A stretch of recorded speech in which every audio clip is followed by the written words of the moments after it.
كانت شطورة ذكية ونشيطة جدا في المدرسة، يعني نسبة كبيرة شروط المسابقة دي موجودة.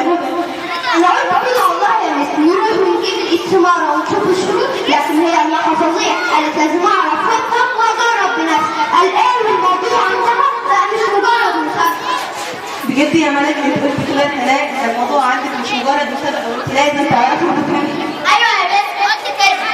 بجد انت ممتازة ممتازة كلامك، وفكرتني بكلام كان ان شاء الله كان بيقول الولاد بتروح دروس وتذاكر كام شهر، وبعد الامتحان باسبوع او اسبوعين مش فاكرين اي حاجة من اللي ذاكروها خالص، لان الهدف كان محدود وهو الامتحان، ومجرد الامتحان ما خلص كمان التحصيل والمعلومات والمعرفة هي كمان خلص، زي ما يقول اله تم تفريغ محتوى ورقة الإجابة.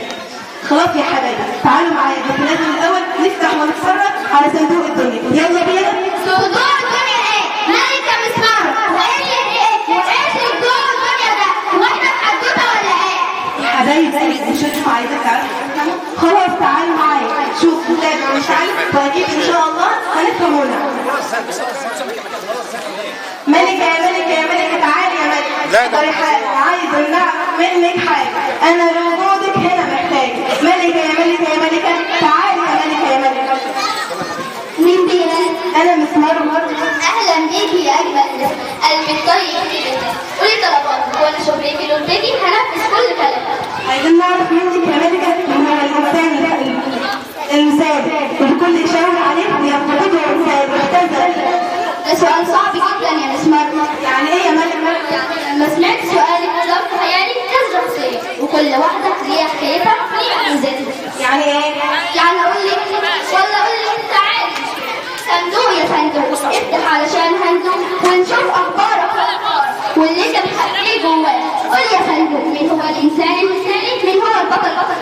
الجندي هو الإنسان المثالي، حط رجله وخاف عليه وحارب علشان كل الأعداء، حرر الأراضي وروى الدم وخلانا أنا وأنتم كل الناس عايشين مرفوعين الراس، لبى بدار الوطن ولا خوف ولا راحة ودافع عنه لآخر نفس في حياته. هو ده الإنسان المثالي، لازم نتكلم عنه باحترام.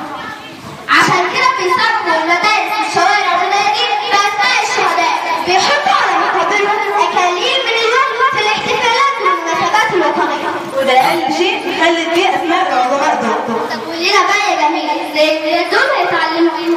حب وطنك ودافع عنه. بس خلاص مفيش دلوقتي حروب. مش مشكلة، حرب على قد سنك، اقف طابور الصباح بكل شموخ وعظمة ويعرفوا من جواك إن بلدك أجمل وأعظم بلد في الدنيا.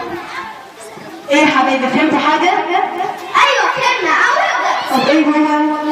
هصحى من بدري وأحافظ على مواعيد مدرستي وما أتأخرش أبدا على طابور الصباح، وفي الإذاعة أعرف زمايلي إن بلدنا أجمل وأعظم وأقرب بلد في الدنيا، لازم كلنا نحبها ونحافظ عليها. الوطن من كده وكمان مدرستنا من كده، وطن صغير عايشين في حضن، لازم كلنا نحبها ونحافظ عليها، وأنا وزمايلي إن شاء الله نخليها أجمل مدرسة في الدنيا. وأنا كمان إن شاء الله لما أكبر هكون ضابط أحمد بلادي وأحافظ على نفسي. برافو عليك. بس هل الحب وحده أصله إنسان مثالي ولا في حاجة تانية؟ قولي يا ملكة في حاجة تانية. أيوة كتير، قولي لنا الأسلوب على كل إنسان. المعلم هو الإنسان المثالي